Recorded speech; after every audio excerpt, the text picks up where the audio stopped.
ప్రభుత్వ ప్రధాన సలహాదారుగా వేం నరేందర్ రెడ్డి క్వశ్చన్ మార్క్తో ఈ వార్త కనిపిస్తూ ఉన్నది ఆంధ్రజ్యోతిలో.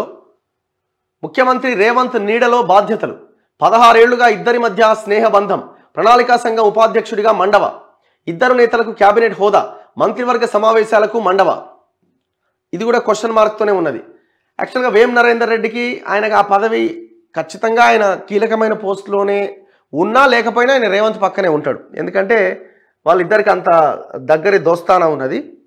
సో ఇప్పుడు కాదు, ఆయన మొన్న రీసెంట్ ఇదంతా కూడా ఈ పాదయాత్ర ఇవన్నీ ఇప్పుడు కూడా ఆయనే పక్కన ఉన్నాడు. మొత్తం వ్యవహారాలన్నీ ఆయనే చూసిండు. ఫైనాన్షియల్ వ్యవహారాలు కావచ్చు, ఇవన్నీ టోటల్ రేవంత్ వెనకాల ఎవరు ఉంటారంటే వేం నరేందర్ రెడ్డి ఉంటాడు. సో ఆయనకి పదవి ఇవ్వడా అంటే ఆయనకి ఇవ్వకుండా ఎట్లుంటాడు? అందుకే ప్రభుత్వ ప్రధాన సలహాదారుగా ఆయన నియమించే అవకాశం ఉందట, క్యాబినెట్ హోదా ఇచ్చి. దాంతోపాటు మండ వెంకటేశ్వరరావు ఆయనకు కూడా ఒక పదవి ఇస్తాడట. ఆయన కూడా సీనియర్ నాయకుడు, ఆయనకి కీలక పదవి ఇస్తాడట క్యాబినెట్ హోదాతో. ఆయన మంత్రివర్గ సమావేశాలకు కూడా హాజరయ్యేటట్టుగా చూస్తాడట. కాంగ్రెస్ సీనియర్ నేత మాజీ ఎమ్మెల్యే వేం నరేందర్ రెడ్డికి రాష్ట్ర ప్రభుత్వంలో కీలక పదవి దక్కే అవకాశాలున్నాయి. ఆయనకు రాష్ట్ర ప్రభుత్వ ప్రధాన సలహాదారు పదవిని ఇవ్వాలని ప్రభుత్వం ఆలోచనలో ఉన్నట్టు సమాచారం. తెలంగాణ పీసీసీ అధ్యక్షుడి హోదాలో రేవంత్ రెడ్డి నిర్వహించే కార్యక్రమాలన్నింటినీ వెనక నుంచి వేం నరేందరే పర్యవేక్షించేవారు. ఆయన టీపీసీసీ సీనియర్ ఉపాధ్యక్షుడిగా కూడా ఉన్నారు. రేవంత్తో నరేందర్కు దాదాపు 16 ఏళ్ల నుంచి స్నేహం ఉన్నది. టీడీపీలోనూ ఇద్దరు కలిసే ఉన్నారు. 2004-2009 మధ్యలో వేం నరేందర్ రెడ్డి మహబాద్ ఎమ్మెల్యేగా పనిచేశారు. 2007లో ఎమ్మెల్సీగా రేవంత్ రెడ్డి ఎన్నికయ్యారు. ఉభయ సభల్లో చురుగ్గా ఉండే టీడీపీ యువనేతలిద్దరి మధ్య స్నేహబంధం బలపడింది. 2009లో నియోజకవర్గాల పునర్విభజనతో వేం నరేందర్ నిర్మించుకున్న రాజకీయ దుర్గం మహబాద్ రిజర్వ్డ్ అయిపోయింది. ఈ నేపథ్యంలోనే 2015లో మిత్రుడు వేం నరేందర్ను ఎమ్మెల్సీగా గెలిపించే ప్రయత్నంలో భాగంగా నామినేటెడ్ ఎమ్మెల్యేగా ఉన్న స్టీఫెన్సన్ వద్దకు రేవంత్ రెడ్డి వెళ్లారు. అదే కదా, అనంతర కాలంలో రేవంత్ ఎదుర్కొన్న అనేక ఆటుపోట్లలో నరేందర్ తన వెన్నంటే ఉన్నారు. తర్వాత ఇద్దరు ఒకేసారి కాంగ్రెస్లో చేరారు. అప్పటి నుంచి పలు కార్యక్రమాల్లో నరేందర్ కీలకంగా ఉంటూ వస్తున్నారు. ఇటీవల ఎన్నికల సమయంలో పీసీసీ అధ్యక్షుడి ప్రచారంలో ఆయన ముఖ్య పాత్ర పోషించారు. ప్రస్తుతం కాంగ్రెస్ ప్రభుత్వం ఏర్పడడంతో నరేందర్కు కీలక పదవిని ఇవ్వాలని పార్టీ భావిస్తున్నట్టుగా తెలిసింది. ప్రభుత్వ ప్రధాన సలహాదారు పదవిని ఇవ్వాలని దిశగా కసరత్తు నడుస్తున్నట్టుగా తెలుస్తోంది.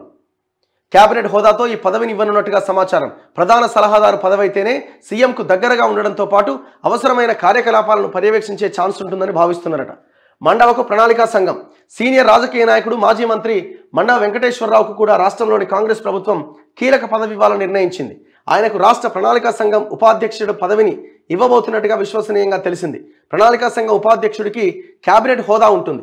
ఆ హోదాతో ఆయన్ను మంత్రివర్గ సమావేశాలకు ఆహ్వానించే అవకాశం ఉంటుంది. యాక్చువల్గా వీళ్ళంతా ఎటుపోయారు? గాదయ్యకు పదవి వచ్చే, ఆకునూరు మురళికి పదవి వచ్చి, ఇవన్నీ వార్తలు లీక్ చేసింది కాంగ్రెస్ వాళ్ళే. వీళ్ళంతా ఎటుపోయారు? మరి వీళ్ళకి పదవులు వీళ్ళకి ఇవ్వాల్సిన వీళ్ళు తెలంగాణ కోసం ప్రశ్నిస్తున్న వీళ్ళందరూ ఈ ప్రభుత్వాన్ని కూడా ఒక కంట కనిపెడుతూ వాళ్ళకు కొన్ని సలహాలు ఇవ్వడానికి కొంతమందిని తీసుకుంటామని వాళ్ళే లీకులు ఇచ్చారు. మరి ఏమైందో అది సప్పుడు లేదు. ఇప్పుడు మళ్ళీ వేం నరేందర్ రెడ్డికి పదవి వస్తుంది, మండ వెంకటేశ్వరరావుకు పదవి వస్తుంది, అద్దంకి దయాకర్కి మాత్రం రాదు. మరి ఎందుకు అర్థం కాదు. మరి ఇది ఎట్లా? ఆయనకి ఎమ్మెల్యే టికెట్ క్యాన్సిల్ చేసిరు, సరే రకరకాల కారణాలు చెప్పారు, ఓకే, మందుల సామెలకి ఇచ్చిరు, ఆయనని గెలిపించినారు, బాగానే ఉంది. తర్వాత మంత్రి ఇస్తాం, ఎమ్మెల్సీ చేస్తామన్నారు. మళ్ళీ ఎమ్మెల్సీ ఎటుపోయింది? ఆ ఎమ్మెల్సీ కూడా మొండిచ్చేయి. ఇప్పుడు మళ్ళీ ఎంపీ ఇస్తాం, మళ్ళీ స్టార్ట్ చేశారు. ఇప్పుడు ఎవ్వరు వీళ్ళలో ఎవ్వరు వాయిస్ ఉన్న వాళ్ళైతే ఎవరు లేరు. రేవంత్ రెడ్డి కూడా ఆలోచించాల్సింది ఏంటంటే, మీ పక్కన ఎవరు ఉండాలా? బలమైన వాయిస్ని వినిపించే నాయకులు మీకు కావాలా? ఇప్పుడు మిమ్మల్ని అమెరికాలో మీరు మాట్లాడుతున్నప్పుడు మీ ఇంగ్లీష్ని ఇక్కడ టీఆర్ఎస్ వాళ్ళు పెద్ద ఎత్తున ట్రోల్ చేస్తున్నారు. ఒక్క కాంగ్రెస్ నాయకుడైనా ప్రెస్ మీట్ పెట్టి సీనియర్ నాయకుడు ఎవరైనా కడిగేసిండా? మీరేమో అక్కడ కష్టపడుతున్నారు, ఏదో చేసే ప్రయత్నం మీరు చేస్తున్నారు. మరి ఒక్క మంత్రి అయినా, ఒక కాంగ్రెస్ నాయకుడైనా ప్రెస్ మీట్ పెట్టిండా?